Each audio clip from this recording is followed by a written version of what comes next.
안녕하세요. 구독 신청, 좋아요, 댓글, 그리고 알람 설정 부탁드립니다. 윤백남 작가의 단편소설 정열의 낭낭공주 낭독해드릴게요. 작가에 대한 소개는 먼저 올려드린 우연의 기적을 들으시거나 본 동영상 설명란을 참고하시기 바랍니다. 그럼 지금부터 작품 만나보실까요? 무르익었던 봄빛도 차차 사라지고 꽃알에서 돋아나는 푸르른 새움이 온 벌을 장식하는 첫여름이었다. 옥저 땅 넓은 벌에도 첫여름의 빛은 완연히 당도하였다. 날아드는 나비, 노래하는 벌레, 만물은 장차 오려는 성하, 즉 여름을 맞기에 분주하였다. 이 벌판 곱게 돋은 잔디밭에 한 소년이 뒹굴고 있다. 그 옷차림으로 보든지 또는 얼굴 모양으로 보든지 고귀한 집 도령이 분명한데 한 사람의 하인도 데리지 않고 홀로히 이 벌판에서 뒹굴고 있다. 일 없는 한간 시간을 벌판에서 해바라기를 하며 보내는 듯이 보였다. 그러나 자세히 관찰하면 그렇지도 않은 모양이었다.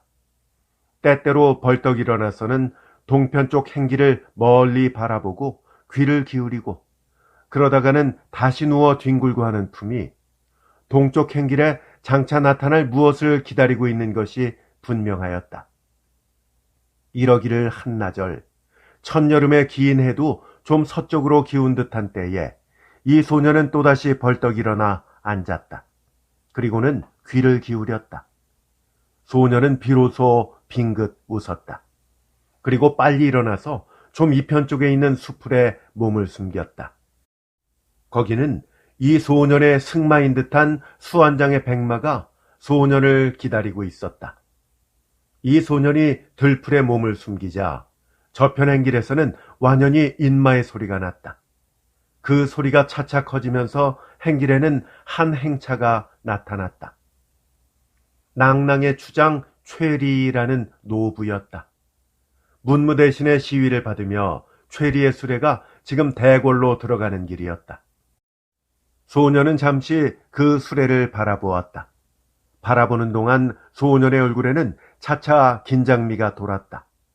소녀는 문득 허리를 굽혀서 한 개의 돌멩이를 집었다. 다음 순간 그 돌멩이는 소리를 내며 날았다. 소년의 겨냥은 틀리지 않았다. 그 소년이 던진 돌은 낭낭의 추장 최리의 수레를 끌던 말의 뒷다리에 가 맞았다. 다리에 날쌘돌을 맞은 말은 한 번 껑충 뛰었다가 전속력으로 달아나기 시작하였다. 추장의 권력으로 구해드렸던 명마가 온 힘을 다해서 달아나는지라 그 속력은 놀라웠다. 이 의외의 사변에 시위했던 문무 대신들이 놀라서 추장의 수레를 붙들고자 뒤를 따랐지만 그들의 말이 수레의 말을 따를 수가 없었다.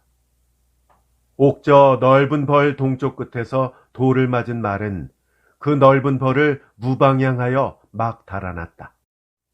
수레 위의 최리는 비명을 지르며 구원을 청했지만 각일각 대신들의 말과의 거리는 더 멀어질 뿐이었다. 소녀는 잠시 미소하면서 이 꼴을 바라보았다. 그러다가 최리의 수레가 꽤 멀리 간 뒤에야 비로소 거기에 메어두었던 자기 말의 고삐를 풀고 말등에 올라앉았다. 백룡아, 어디 네 발을 시험해 볼까? 말등에 올라앉아서 갈기를 한번 두들기고 소녀는 숲에서 나섰다. 자, 하고 소년이 발로 한번 말의 배를 찰 때에 말은 우렁찬 소리를 내며 발로 땅을 찼다. 먼지가 일었다. 먼지뿐이었다. 다른 것은 전혀 보이지 않았다. 한 지점에 먼지가 갑자기 일어나면서 그 먼지는 순식간에 이동하였다.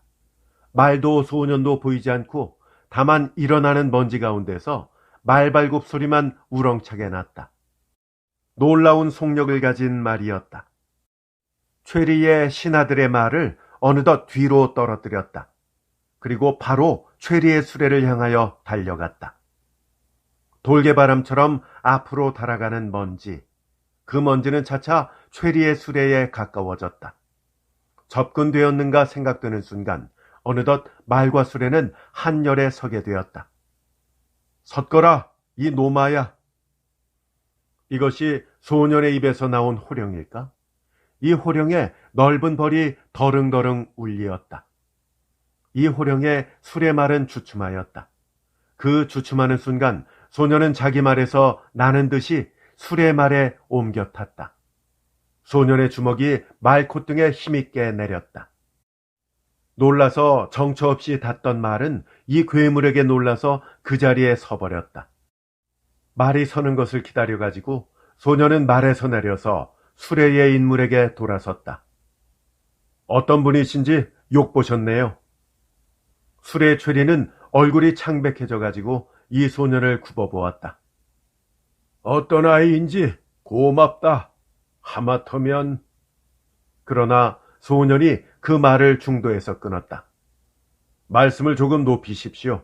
나는 고구려의 왕자 호동입니다. 오, 네가 일찍 소문에 듣던 호동이냐? 나는 낭낭의 왕 최리로다. 듣던 바에 지지 않는 호협소년, 고맙다. 이 말을 듣고 소년은 한 걸음 물러섰다. 그리고 다시금 인사를 드렸다. 아, 그러십니까?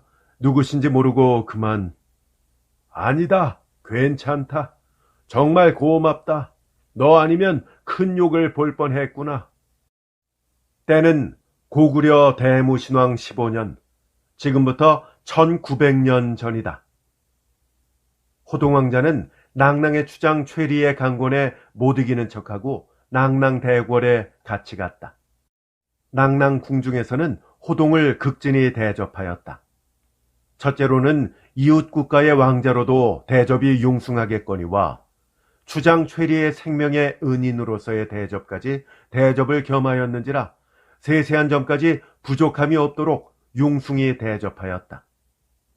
낭낭 궁중에 머물면서 세월을 보내는 동안 그 융숭한 대접에 표면으로는 만족한 듯이 지나는 호동왕자로 돼 속으로는 적지 않은 온회를 품고 있었다. 패기만만하고 돋아오르는 해처럼 국운이 융성한 고구려는 일찍부터 이 낭낭을 정벌하려는 마음을 품고 있었다. 적이 있으면 반드시 싸우고 싸우면 반드시 이기는 고구려로서는 이 낭낭을 정벌할 생각을 품는 것은 당연한 일이었다.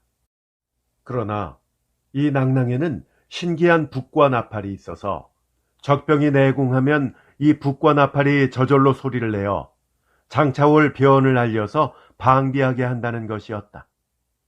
그런지라 북과 나팔이 낭낭에 그냥 있는 동안에는 아무리 고구려의 강병이라고 하더라도 감히 침범할 생각조차 못하고 있는 것이었다. 그러나 패기만만한 고구려로서는 눈앞에 보이는 이 진찬을 그냥 침만 삼킬 수는 없었던 것이다. 어떻게든 이를 정벌치 않으면 속이 편치 않았다.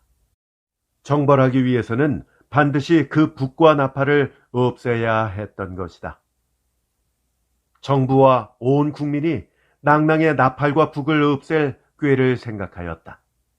그러나 낭낭의 정부에서도 국보를 좀처로 허술히 간직할 까닭이 없었다.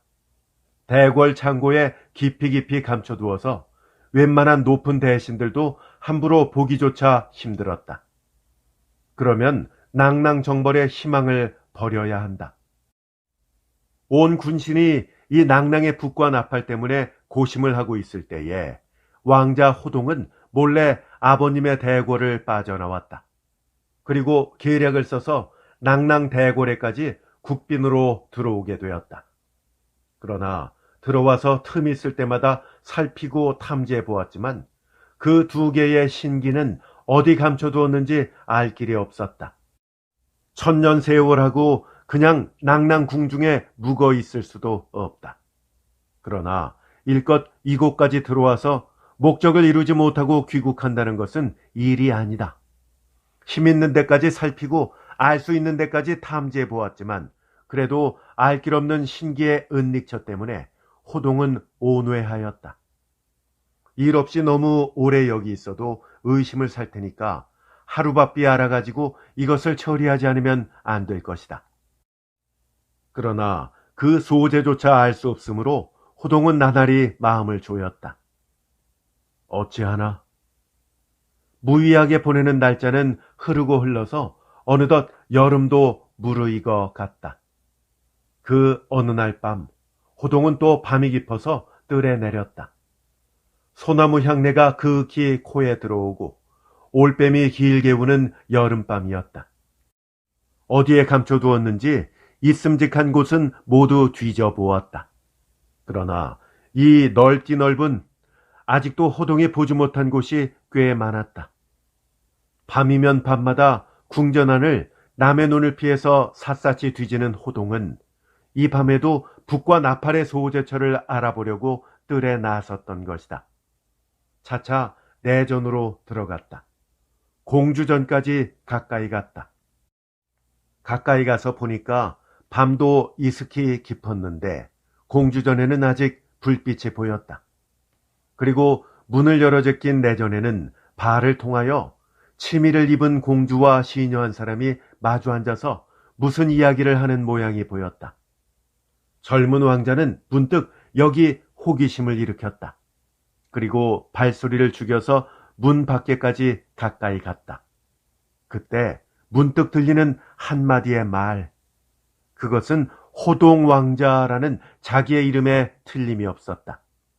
깊은 밤 공주는 시녀와 함께 잠도 안 자고 자기 얘기를 하고 있는 것이 분명하였다.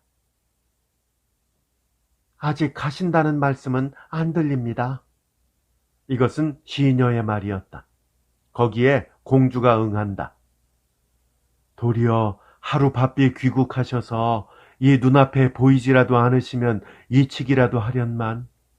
그 뒤에는 한숨. 공주께서 그렇듯 마음에 두시면 왜 아바마마께 말씀드려서 연지의 연분을 안 맺으십니까? 배필로 부족할 빼도 없는 터에. 하나 어떻게 차마 그 말씀을 드리겠느냐. 공주가 자기를 사모하는 게 분명하였다. 호동은 잠시 숨어서 이 이야기를 더 들었다. 들으면 들을수록 공주의 마음이 더욱 분명해진다. 이 나라의 국보를 찾으려고 밤을 택하여 나섰던 호동 왕자는 이 공주와 시녀의 하소연을 듣는 동안 차차 마음이 산란해져서 본시의 계획을 잊어버리고 한참 그들의 이야기만 듣다가 자기의 처소로 돌아왔다. 젊은 왕자의 가슴은 산란하였다. 그 산란한 가운데서도 자기의 책무를 잊지 않은 왕자는 그 밤을 곰곰이 생각한 뒤에 새로운 계획을 세웠다. 즉 공주를 농락하자 하는 것이었다. 국보는 자기의 힘으로는 매우 찾기가 힘들 뿐더러 더 찾다가는 혹시 발각될 우려도 있다. 그 위험을 피하고도 자기의 목적을 달성하기 위해서 이 나라 공주를 농락하자. 그리하여 공주를 통하여 국보의 소재처를 알아보자. 꿩 먹고 알 먹는 새 계획을 세운 호동 왕자는 이튿날부터 새로운 계획 아래 일을 진행시켰다. 호동이라는 그의 이름이 증명하는 것처럼 인물 잘나고 호협하고 용맹 있고 지혜 많은 이 왕자는 자기의 새 계획에 충분한 자신을 가질 수 있었다. 며칠 뒤 깊은 밤 궁궐 후원에서 서로 몸을 의지하고 사랑을 속살거리는 한 쌍의 남녀와 이것을 망보는 시녀 한 사람을 굽어볼 자는 하늘 높이 뜬 달밖에 없었다. 그리고 그로부터 매일 밤 이 한 쌍의 남녀는 그윽한 수풀에서 송진의 향내를 달갑게 맡으면서 사랑을 즐겼다. 그리고 또 그로부터 며칠 뒤에는 공주가 자기 모후에게, 모후는 그 지압이 추장에게 이렇게 3단식으로 호동 왕자를 이 나라의 사위로 맡기를 원하였다. 호동의 인물을 사랑하는 추장 최리는 쉽사리 이 원을 들어주었다. 몇몇 신하의 반대가 있기는 있었지만은 고구려의 왕자 호동은 드디어 낭낭의 부마로 되게 되었다. 경사를 지낸 뒤에 이 새 부부의 의는 보기에 침이 돌만치 좋았다. 추장 최리는 자주 내관을 시켜서 몰래 가서 새 부부를 엿보게 하였다. 그리고 그 매번 새 부부가 의좋게 마주 앉아 있는 모양을 듣고는 혼자서 만족하며 웃고 하였다. 그러나 호동왕자로서는 단순히 이 신혼의 재미에만 잠겨 있을 수가 없었다. 자기의 등에 짊어져 있는 크나큰 책무에 남모르게 늘 혀를 차곤 했었다.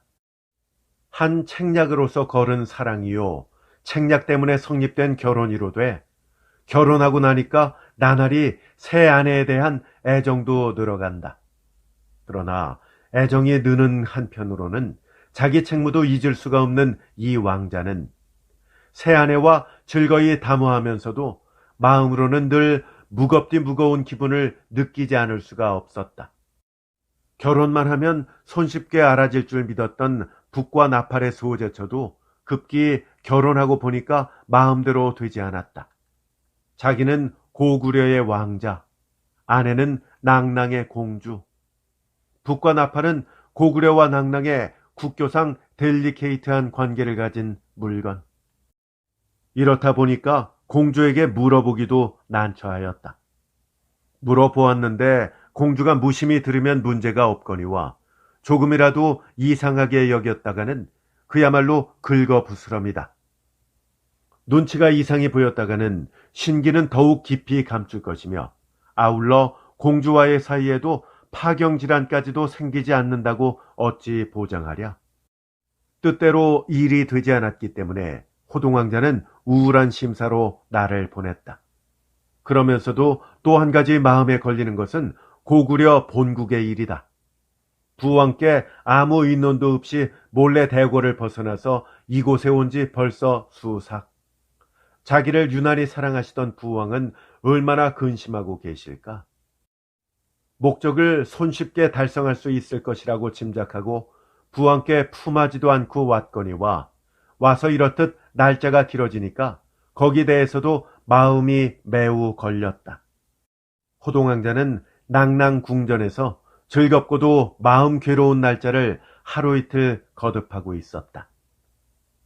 여름도 거의 다가간 어떤 날, 호동왕자는 드디어 공주에게 귀국할 의사를 말하였다. 잠깐 귀국을 해야 되겠어요. 이렇게 공주에게 말할 때 공주는 깜짝 놀라서 왕자를 쳐다보았다. 왜 갑자기 그런 말씀을 하세요? 갑자기가 아니라 그 사이 올해를 혼자서 두고두고 생각해 본 거예요. 아무리 해도 잠깐 귀국을 해야겠소. 고국 생각이 나시나요? 생각도 물론 나지요. 그렇지만 그 고국 생각보다 더 긴한 일이 있소이다. 그건 또 무엇인가요? 다른 것이 아니라 공주와 내가 짝을 지은 지도 월여가 되지만 아직 부왕께 품하지도 못한 것은 공주도 아는 바가 아니요. 우리나라 법에 아버님의 허락이 없으면 내외가 되지 못하는 법이외다. 지금 결혼한 지 월여, 나날이 정은 깊어가지만 우리나라 법으로 말하자면 공주는 아직 내 아내가 되지 못한 셈이외다. 그러니까 일단 귀국을 해서 부왕의 윤허를 얻어서 당당한 부부가 돼야 될 것이 아니요. 내 귀국해서 부왕의 윤허를 얻고 수레를 보내서 데려갈 테니 그날까지 잠깐 상별치 않으면 안 되겠소이다. 할 수 없는 일이었다. 까닭이 이렇게 붙는 이상에는 공주도 하루바삐 시아버님의 허락까지 얻고 당당한 고구려의 며느리로서 고구려 대궐에 들어가야 될 신분인 이상 말릴 수가 없었다. 지금의 상별은 서럽지만 이 이별은 임시요. 장차 영구히 고구려의 며느리로서의 자리를 준비할 상별이라 하면 어서 바삐 왕자를 보내서 부왕의 윤허를 얻고 싶었다.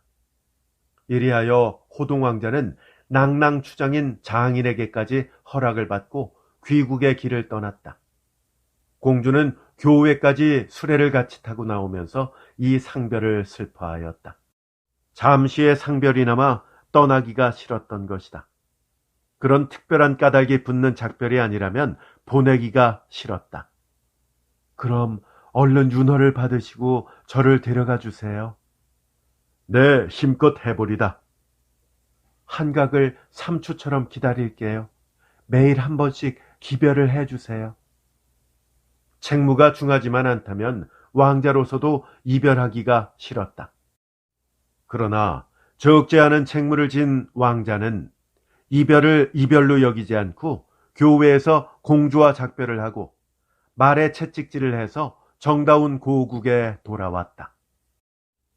부왕과 대신들의 환영은 굉장하였다. 오래 소식이 없이 종적을 감췄던 왕자가 무사히 돌아온지라 온 나라가 이 왕자의 무사와 건강을 축하하였다.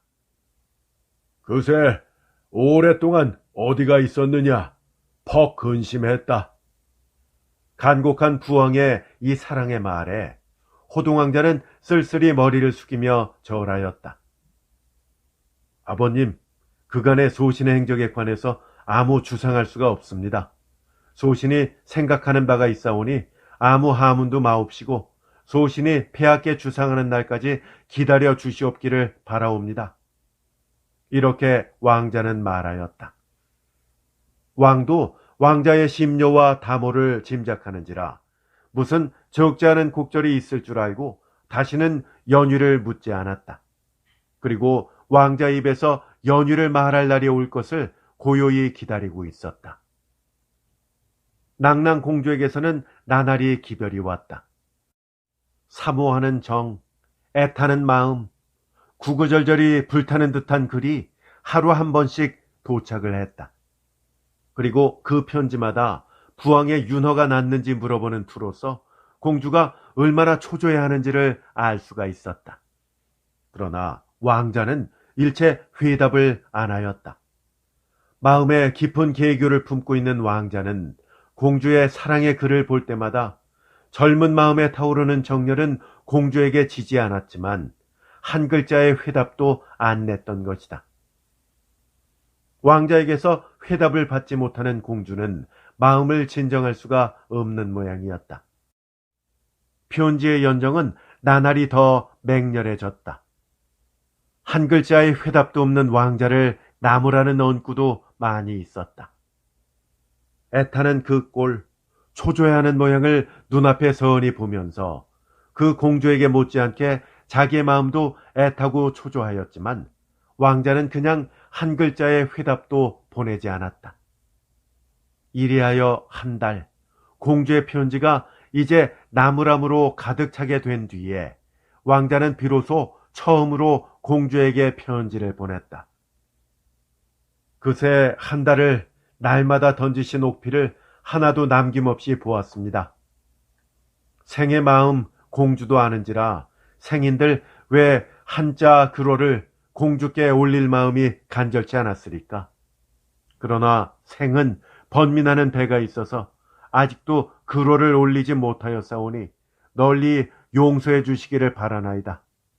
그날 공주와 작별하고 귀국해온 이래 오매 불망의 이 마음이야 어찌 공주에게 지리이까? 하루바삐 부왕의 윤허를 얻어서 100일 아래 공주를 모셔올 날을 나날이 기다렸습니다. 하지만 아직껏 부왕은 윤허를 하지 않으시오며 매우 어려운 조건을 내세우셨습니다. 생은 그 조건은 차마 공주께 알릴 수도 없고 이른 뜻대로 되지 않아서 지금껏 얼음얼음 글호를 미뤄온 것이 오늘까지 온 것입니다. 그동안 생은 전력을 다하여 부왕의 어의를 돌이켜 보아서 부왕의 윤허를 얻은 뒤에 이 희보를 공주께 알리려 한 것이 부왕의 어의는 좀채 듣지 않고 공주의 실책은 나날이 심해가므로 뜻에 없는 붓을 오늘 들었습니다. 이 흉보를 적지 않을 수 없는 생의 손을 생은 스스로 끊고 싶소이다. 부왕의 어의는 이렇듯 견고하옵고 그 조건은 생으로서는 차마 공주께 격언할 바가 못되오니 이를 어찌하오리까? 생은 스스로 결심한 바가 있나이다. 부왕의 불허하시는 우리의 연부는 깨끗이 있고 내 생에서나 차생에 미진한 인연을 다시 즐길 밖에는 도리가 없을까 하나이다. 공주여, 내내 안녕하시옵소서. 차마 잊을 수 없는 공주를 잊지 않으면 안 될 이 환경을 생은 무한히 저주하나이다. 이 편지에 대해서 공주는 즉시로 회답하였다. 부왕의 조건이 무엇인지는 모르지만 만약 들어드릴 수 있기만 한 것이라면 무엇인들 거리리까?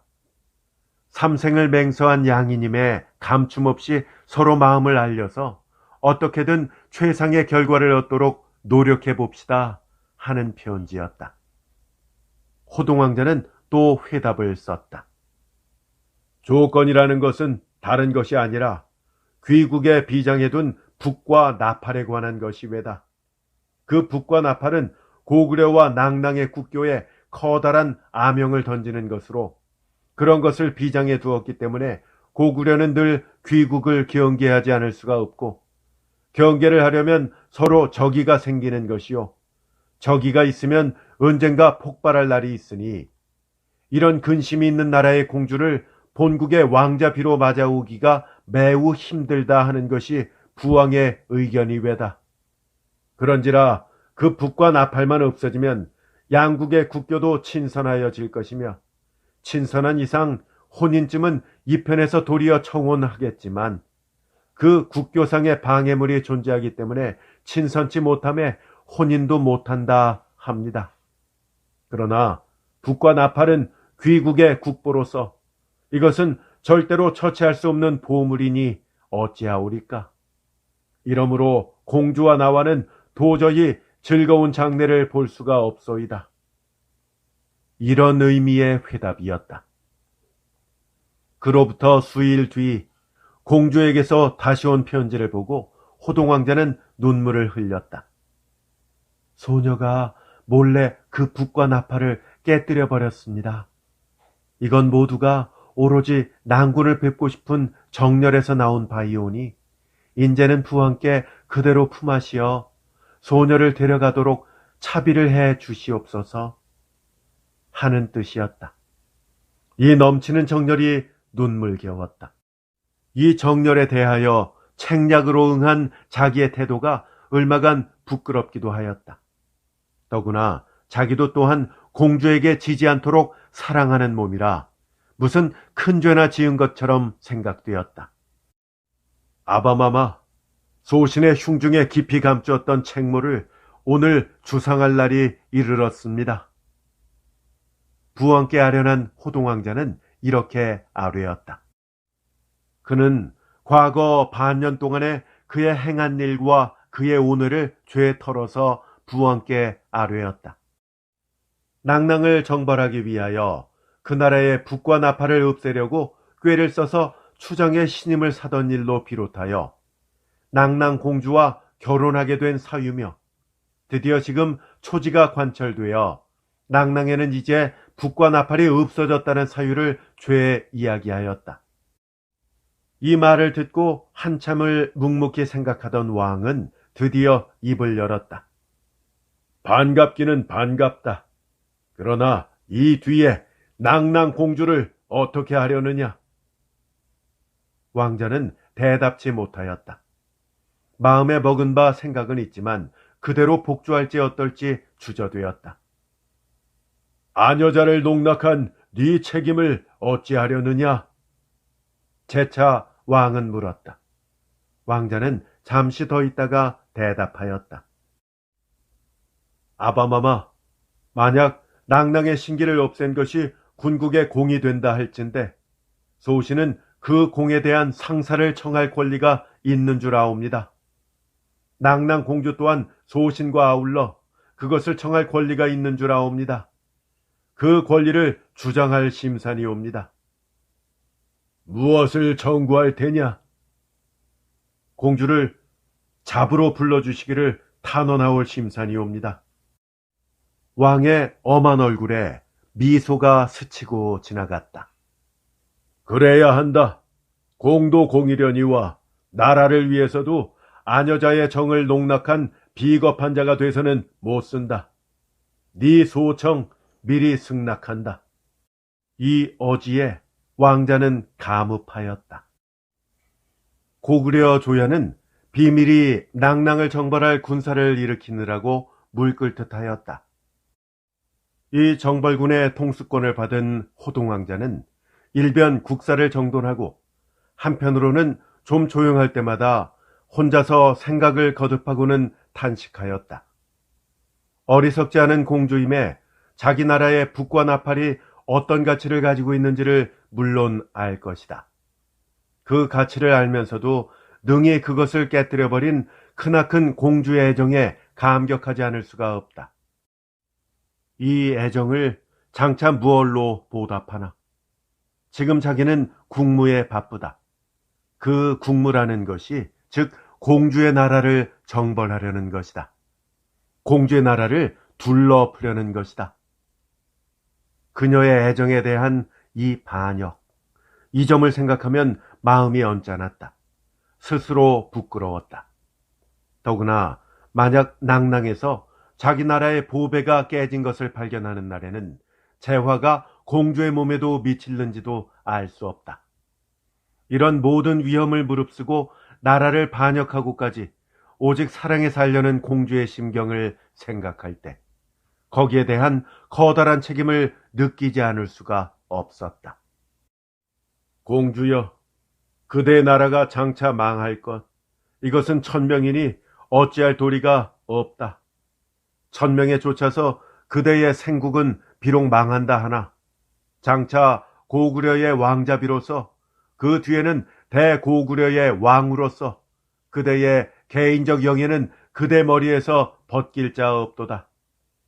그대가 아버지의 나라를 배반함으로써 낭낭의 공주의 지위에서는 떨어진다 하나 장차 고구려 국모의 지위에서는 그대를 떨굴 자 없도다. 자, 어서 군마를 모아가지고 낭낭으로 가자.